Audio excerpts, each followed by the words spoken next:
बिस्मिल्लाहिर्रहमानिर्रहीम। अस्सलाम वालेकुम दोस्तों।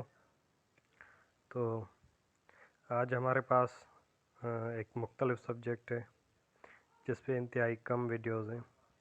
तो ट्रांसफ़र ऑफ प्रॉपर्टी एक्ट 1882 आज हमने सेलेक्ट किया है। उससे भी जो नेसेसरी थिंग्स हैं वही कवर करेंगे हम। आज हम सेल पढ़ते हैं और कोशिश करते हैं कि सेल से कुछ आगे भी पढ़ सकें। तो पहले तो हमें समझना चाहिए कि सेल होती क्या है। ठीक है, तो इसका रिलेटेड प्रोविज़न जो है वो है section 54। Sale is transfer of ownership.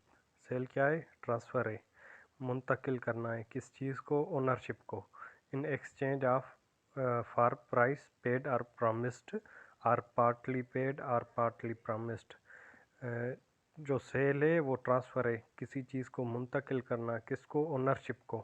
In exchange किसके बदले में? और कंसीडरेशन। एक्सचेंज या कंसीडरेशन सेम वर्ड्स हैं। तो इन एक्सचेंज किसके बदले में? फॉर प्राइस, प्राइस के बदले में कीमत।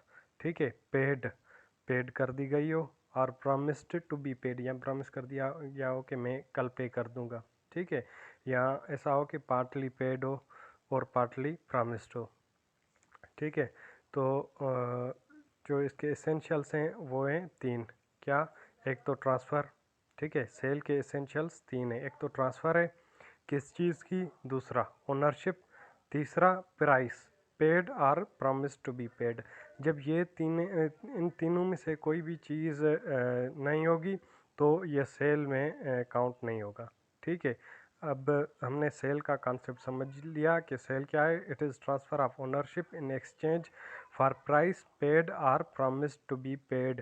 ठीक है, अब सेल होती कैसे है हमें ये मालूम होना चाहिए। Sale is made by delivering of position. Position को डिलीवर करना। इफ़ टेंजेबल इमूवेबल प्रॉपर्टी, अगर कोई टेंजेबल इमूवेबल प्रॉपर्टी है और उसकी जो वैल्यू है वो 100 रुपीज़ से एक्सीड लोअर है, या 100 रुपीज़ तक है या उससे कम है, तो उसमें हम जो पोजीशन है उस प्रॉपर्टी, इंटेंजेबल इमूवेबल प्रॉपर्टी की, उसको डिलीवर करेंगे। किस चीज़ को? पोजीशन को। जब भी किसी प्रॉपर्टी जो इमूवेबल टेंजेबल प्रॉपर्टी है उसकी वैल्यू 100 रुपीज़ या 100 रुपीज़ से कम है तो उसकी पोजीशन को डिलीवर करेंगे। और अगर अदर केसेस हैं तो उसमें रजिस्ट्रेशन करेंगे। ठीक है, तो ये होती है मींस सेल हाउ मेड। तो सेल ऐसे होती है। अब इसेंशियल एलिमेंट्स ऑफ सेल जो मतलब मुख्तलिफ़ केस लाज में दिए गए हैं वो ये हैं फॉलोइंग। वो पहले था डेफिनेशन के लिहाज से हमने एसेंशियल एलिमेंट्स निकाले थे। अब जो केस लाज में मज़ीद इसको एक्सप्लेन किया गया है उसके तहत देखते हैं। तो essential elements of sale according to different case laws नीचे दिए गए हैं। वो कौन से हैं केस लाज? तो उनके अकॉर्डिंग उन सब का कंक्लूजन जो निकला है वो है, एक तो पार्टीज़ हों। ठीक है, दूसरा सब्जेक्ट मैटर हो, जिस चीज़ पे सेल की जा रही हो वो हो। ट्रांसफ़र हो, ट्रांसफ़र कर दी जाए। प्राइस हो, जो कंसीडरेशन है, एक्सचेंज है। रिसेप्ट हो, डिलीवरी ऑफ पोजीशन हो। ठीक है, और दूसरी चीज़ विटनेस, विटनेस की मौजूदगी में सेल एग्रीमेंट हुआ हो। ठीक है, तो ये था सेल। और कोशिश करते हैं मार्गेज भी इसकी डेफिनेशन वगैरह पढ़ लेते हैं। काइंड्स फिर फर्दर लेक्चर में देखेंगे हम। तो जो मार्गेज है उसका रिलेटेड जो सेक्शन है वो 58 ऑफ TPA 1882 है। ठीक है, तो mortgage is transfer of interest. Mortgage क्या है? वो किसी चीज़ के इंटरेस्ट को ट्रांसफ़र करना, प्रॉपर्टी को ट्रांसफ़र करना नहीं है।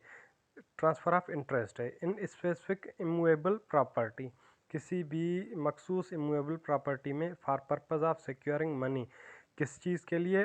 मनी, जो पैसे लिए गए हैं, अमाउंट लिया गया है उसको सिक्योर करने के लिए बाय वे ऑफ लोन। जो लोन के ज़रिए हम पैसे लेते हैं और जो प्रॉपर्टी है वो मार्गेज पे जिससे पैसे ले लेते हैं उसकी जो इंटरेस्ट है वो उसको मार्गेज कर देते हैं। तो ये है मार्गेज। अब इसमें दो पर्सन हैं, एक तो मार्गेजर, दूसरा है मार्गेजी। मार्गेजर वो है transferor of property who takes loan, जो बंदा कर्ज़ा लेता है और अपनी प्रॉपर्टी जो है वो ट्रांसफ़र करता है, जो उसमें इंटरेस्ट है वो ट्रांसफ़र करता है, तो वो है मार्गेजर। और मार्गेजी कौन है? To whom interest of property is transferred. ठीक है। अब मार्गेज मनी क्या है? मनी एंड इंटरेस्ट दोनों चीज़ें, money plus interest is secured for time being, तो वो मार्गेज मनी है। ठीक है। और मार्गेज डीड, जो कोई डॉक्यूमेंट होता है, स्टैम्प पेपर वगैरह होता है जिस पे हम उस एग्रीमेंट को अफेक्ट करते हैं, उस पर लिखते हैं, तो वो मार्गेज डीड है। डीड हमेशा किसी इंस्ट्रूमेंट, किसी डॉक्यूमेंट को कहते हैं। तो मार्गेज के जो एसेंशियल्स हैं वो भी देखने चाहिए। ट्रांसफ़र ऑफ एन इंटरेस्ट, ठीक है। दूसरा है transfer must be in immovable property. एक चीज़ है ट्रांसफ़र ऑफ इंटरेस्ट होगा किस चीज़ में? मार्गेज में। दूसरा transfer must be in immovable property, और जो ट्रांसफ़र है वो इमूवेबल प्रॉपर्टी पे होगा। Transfer must be as a security for repayment of loan and डेप्ट, और ट्रांसफ़र जो हुई है ना वो एज अ सिक्योरिटी हो। ठीक है कि आप मुझे लोन दे दें और मैं प्रॉमिस करता हूँ आप ये मेरी प्रॉपर्टी का जो इंटरेस्ट है वो एज अ सिक्योरिटी आप अपने पास रख लें, और मैं जो लोन लेता हूँ वो वापस कर दूँगा, और जब वापस कर दूँ तो आप मुझे प्रॉपर्टी का जो इंटरेस्ट है, जो प्रॉपर्टी है, वो वापस कर दीजिएगा। ठीक है। तो ये इसेंशियल्स ऑफ मार्गेज हैं। अब मार्गेज होती कैसी है? तो इसमें पहले तो पार्टीज़ होनी चाहिए। ऑब्जेक्ट ऑफ मार्गेज होना चाहिए कि मार्गेज का जो एग्रीमेंट हो रहा है, वो कॉन्ट्रैक्ट हो रहा है, वो हम क्यों कर रहे हैं। उसमें कंसीडरेशन दी जाती है, प्राइस जो है, और कौन सी फॉर्म है मार्गेज की, कौन सी काइंड है जो जिस पे दोनों पार्टीज़ मुत्तमिन होती हैं और अपना कॉन्ट्रैक्ट करती हैं। तो इसकी जो काइंड्स हैं वो 6 काइंड्स हैं। ठीक है। एक है सिंपल मार्गेज, दूसरा है मार्गेज बाय कंडीशनल सेल, या जिसे कंडीशनल मार्गेज भी कहते हैं, usufructory mortgage, English mortgage, equitable mortgage, anomalous mortgage. और अब ये जो 6 काइंड हैं इनको जो याद करने का तरीका है वो मैं आपको बता दूं। तो इसके लिए एक फार्मूला है SCUEE। एस से सिंपल मार्गेज, सी से कंडीशनल मार्गेज, यू से usufructory मार्गेज, ई से इंग्लिश और अगेन ई से इक्विटेबल, उसके बाद ए से एनामुलस मार्गेज।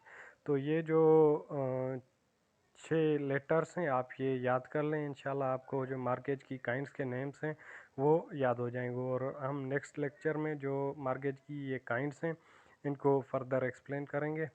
और अगर आपका कोई क्वेश्चन हो तो वो कमेंट बॉक्स में पूछ लीजिएगा। और अगर अभी तक मेरा चैनल सब्सक्राइब नहीं किया तो बराए मेहरबानी सब्सक्राइब कर दें। Thank you so much.